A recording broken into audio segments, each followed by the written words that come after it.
Good morning, all of you. Let's start our exam space in today newspaper. The first news, सारे paper में जो पहला news था वो था RBI will be supervise cooperative banks. Government ने एक ऑर्डिनेंस पास किया है जिसमें अब कोऑपरेटिव बैंक्स के रेगुलेशंस का उसको मैनेज करना जो सारा का सारा पावर है वो आरबीआई को दे दिया गया है। पहले कॉन्टेक्स्ट की बात करते हैं कि ऐसा क्यों किया गया। इंडिया में ऑलमोस्ट 1482 अर्बन कोऑपरेटिव बैंक्स है जिसमें 48 जो है वो मल्टी स्टेट कोऑपरेटिव बैंक्स है जिसमें टोटल जो डिपॉजिट है 4.85 लाख करोड़ रुपए हैं। ऐसा गवर्नमेंट ने इसलिए किया है क्योंकि अभी अभी Punjab and Maharashtra cooperative bank में एक बहुत बड़े स्कैम देखने को मिला। इस कोऑपरेटिव बैंक ने अपने 73% जो एसेट्स हैं वो सिर्फ और सिर्फ एक रियल एस्टेट कंपनी है HDIL Mumbai west municipal corporation के अंदर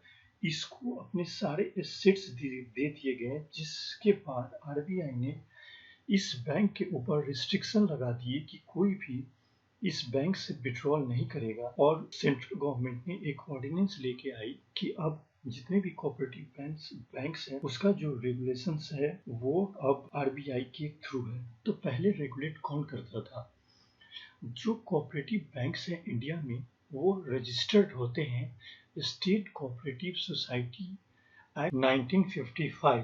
स्टेट ही रेगुलेट करती थी पहले under the supervision of RBI, और आरबीआई इनमें दो एक्ट के थ्रू रेगुलेशंस देती थी जिसमें बैंकिंग रेगुलेशन एक्ट 1948 है और banking law cooperative society act 1955 है।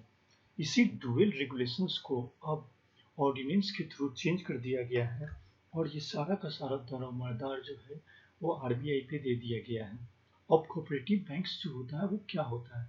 कोऑपरेटिव बैंक्स एक फाइनेंशियल एंटिटी है जिसमें कुछ मेंबर होते हैं जो अपना एसेट्स डाल के एक कंपनी खोलते हैं। इसी वजह से इसके ऑनर जो है वो इसके मालिक भी होते हैं और उनके कस्टमर भी होते हैं। ऑलरेडी जो एच मेलेगांव कमेटी है उन्होंने कहा था कि जो जितने भी कोऑपरेटिव बैंक इंडिया में हैं उनके जो बोर्ड्स के चुनाव होते हैं वो एलिजिबल बेस पे करनी चाहिए और इलेक्शंस बेस पे होनी चाहिए, ना कि डेमोक्रेटिक बेस। इंडिया में जितने भी कोऑपरेटिव बैंक है उसमें जो बहुत बड़ी प्रॉब्लम्स से जूझ रही है जिसमें ये स्पेशली ऐसे एरियाज के लिए बनाई गई थी जहाँ पे बैंक्स के ब्रांच नहीं है और जहाँ पे मनी लैंडिंग का बहुत ज़्यादा प्रॉब्लम है। मनी लैंडर्स को कम करने के लिए कोऑपरेटिव बैंक्स को बढ़ावा देना था, बट इसके जो मालिक है ऑनर है वो बिग लैंड ऑनर बन गए जिसकी वजह से इसमें बहुत सारे प्रॉब्लम आ गए। ओवर ड्यूज लोन का बहुत ज़्यादा है कोऑपरेटिव बैंक्स में, जो पॉलिटिकल इंटरफेरेंस है वो भी बढ़ रहा है और जो रीजनल डिस्पैरिटी है, कहीं कोऑपरेटिव बैंक है कहीं नहीं है, ये भी एक बहुत बड़ा प्रॉब्लम है। और इसमें एक और बड़ा प्रॉब्लम जो था वो डुअल रेगुलेशंस का था जिसमें स्टेट कोऑपरेटिव सोसाइटी एक्ट और आरबीआई के एक्ट भी दोनों एक साथ वर्क करते थे। और ये जो डेमोक्रेटिक वजह से 1 पर्सन 1 वोट की जो पॉलिसी है इसकी वजह से हाईली प्रोफेशनल और आउटसाइड इसके चेयरमैन नहीं बन पाते थे, जिसकी वजह से इसके मैनेजमेंट एंड रेगुलेशंस में प्रॉब्लम होती। जो सेकेंड न्यूज था वो था कि मरकरी की प्रेजेंस हमारे रेन वाटर्स में देखी जा रही है, स्पेशली जो साउथ वेस्ट मानसून है इंडिया में उसकी वजह से जो हमारे एनसीआर रीजन है दिल्ली में उसमें मरकरी की प्रेजेंस बहुत ज़्यादा देखी गई है और यही न्यूज़ था।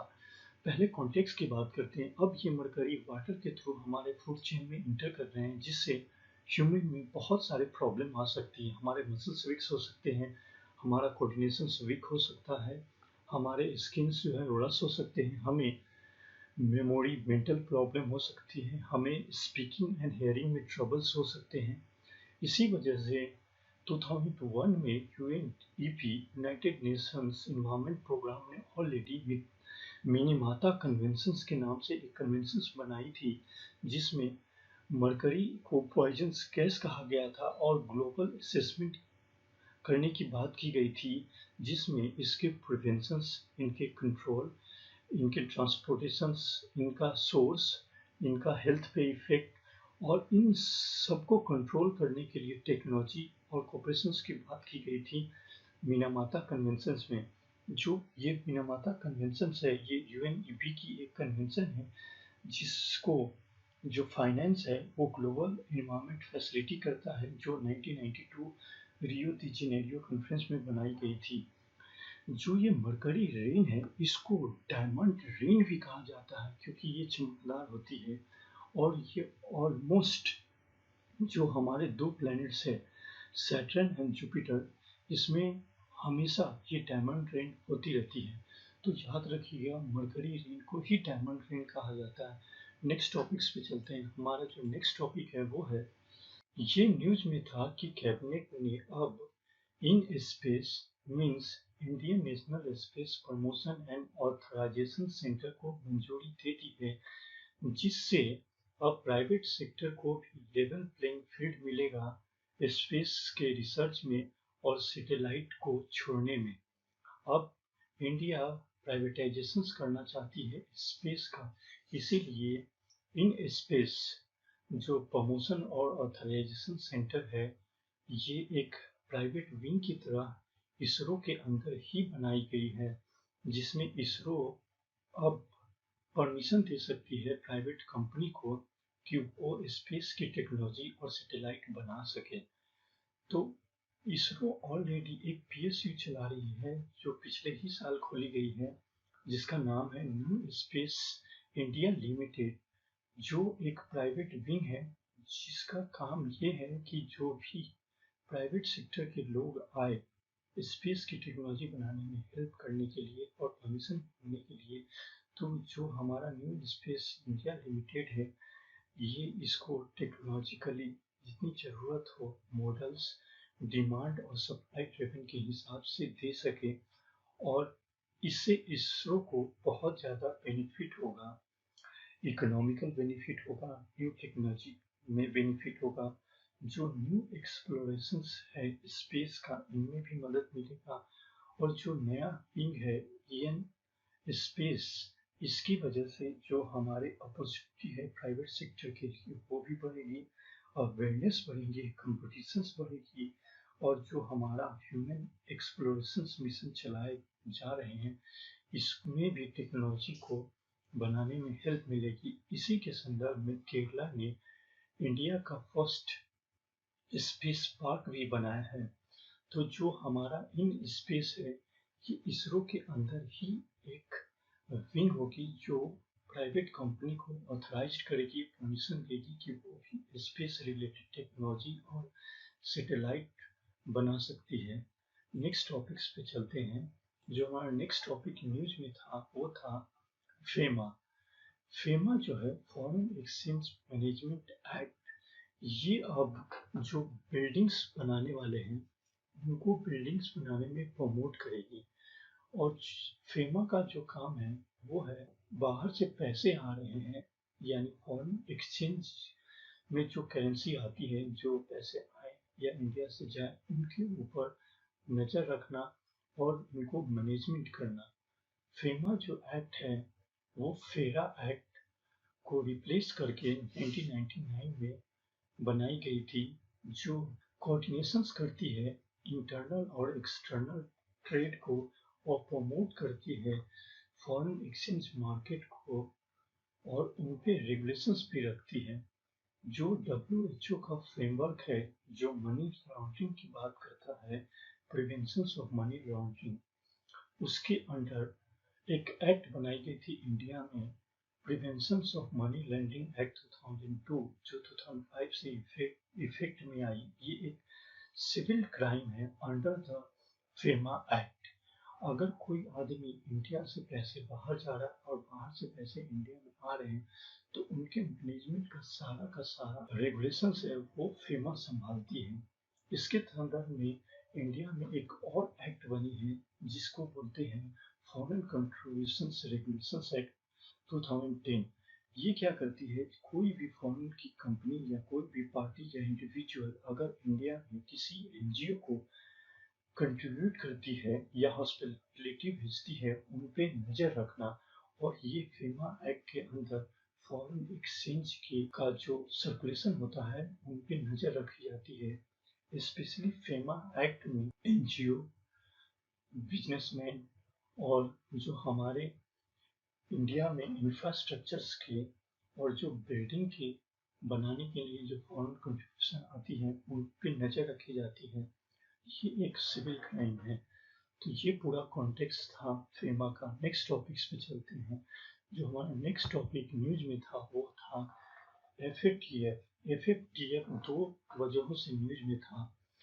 एक, ये वाइल्ड लाइफ की जो ट्रेडिंग हो रही है उन पे अब एफएटीएफ ने रिपोर्ट भेजी है, और सेकेंड, पाकिस्तान को अभी भी ग्रे लिस्ट में ही रखा गया है। ये दो वजह से एफएटीएफ न्यूज में थी। तो पहले कॉन्टेक्स्ट की बात करते हैं कि एफएटीएफ क्या है।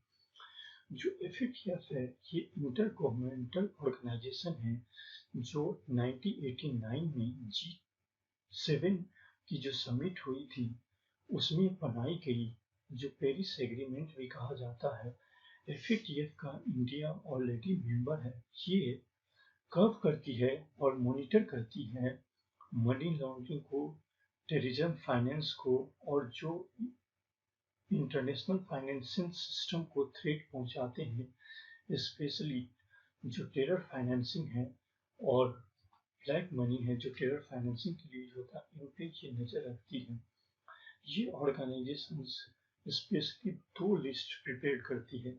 एक ग्रे लिस्ट होता है जिनमें ये स्पेशली मनी लॉन्ड्रिंग और टेरर फाइनेंसिंग को कर्व करने के लिए ये कंट्री को लिस्टेड करती है, जिसकी वजह से उन उन कंट्रियों की जितनी भी फाइनेंशियल ट्रांजेक्शन्स होती हैं उन पे ग्रे लिस्ट में नजर रखी जाती है। और दूसरी लिस्ट है फाइनेंशियल एक्शन टास्क फोर्स का ब्लैक लिस्ट। अगर किसी कंट्री को ब्लैक लिस्टेड कर दिया जाता है तो इंटरनेशनल फाइनेंशियल ट्रांजेक्शन्स के डोर इस कंट्री के लिए बंद कर दिए जाते हैं।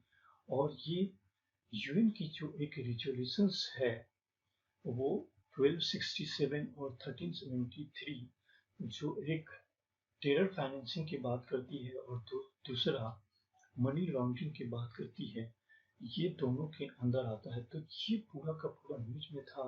और अब वाइल्ड लाइफ जो ट्रेड होते हैं ब्लैक मनी में, मनी लॉन्ड्रिंग के में, इनको कर्व करने के ऊपर एफएटीएफ की नज़र है। नेक्स्ट न्यूज है जो इंडिया के लिए बहुत अच्छी न्यूज है कि अभी Indian sugar mill association ISMA ने प्रिडिक्ट किया है कि 2020 और 21 के लिए जो हमारा शुगर का प्रोडक्शन है ऑल ओवर इंडिया वो 8% बढ़ जाएगी, जिसमें महाराष्ट्र अकेला 43% की इंक्रीज करेगा और कर्नाटक 15% की इंक्रीज होगी। तो ये एक इंडिया के लिए बहुत अच्छी न्यूज है। इसके बाद इंडिया का जो प्रोडक्शन है वो 305 लाख टन हो जाएगा शुगर का। अब शुगर के सारे कॉन्टेक्स्ट की बात करते हैं। तो शुगर की फसल जो है एक खरीफ क्रॉप है जो ह्यूमिड एरिया में बहुत ज़्यादा उगाई जाती है, जिसमें इस फसल के लिए जो टेम्परेचर का मार्जिन है वो 21 से 27 डिग्री सेल्सियस का होना चाहिए और रेनफॉल 75 से 150 सेंटीमीटर के होने चाहिए।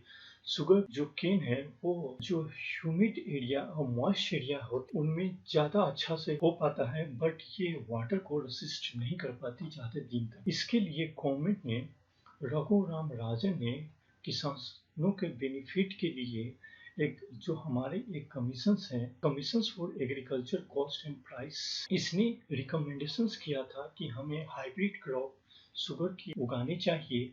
और जो शुगर की प्राइस है उसको जो CSCP है वो फिक्स करती है फेयर एंड रिम्यूनेटिव प्राइस के अंदर, जिसमें शुगर मिल को किसानों को पे करना पड़ता है जितना ये हमारी कैबिनेट कमेटी अप्रूव करती है on the recommendation of CACP। तो इंडिया में अभी जो हाईएस्ट प्रोडक्शन है वो उत्तर प्रदेश, पंजाब, हरियाणा, तमिलनाडु, उत्तराखंड करती है। और इन सारे स्टेट ने एक स्टेट एडवाइस प्राइस भी रखा है। जो स्टेट एडवाइस प्राइस है वो हमारे FRP means fair and रिम्यूनेटिव price से ज़्यादा होती है। और स्टेट अपने अपने तरीके से ये SAP फिक्स करती है और स्टेट चाहती है कि फार्मर को ज़्यादा से ज़्यादा बेनिफिट दी जाए। शुगर क्रॉप में कुछ प्रॉब्लम्स भी है। कुछ डिजीज है जो ऑलरेडी हम डिस्कस कर चुके हैं हमारे जो 1000 जो एक्सपेक्टेड क्वेश्चन है उसमें। तो चलते हैं दोस्तों नेक्स्ट न्यूज। नेक्स्ट आज पेपर में इतने ही न्यूज़ थे, तो थैंक यू वेरी मच। और जो लोग सब्सक्राइब नहीं किए हैं वो नेक्स्ट वीडियो के लिए सब्सक्राइब कर लें। नेक्स्ट वीडियो कल अपलोड कर दी जाएगी। Next, thank you very much.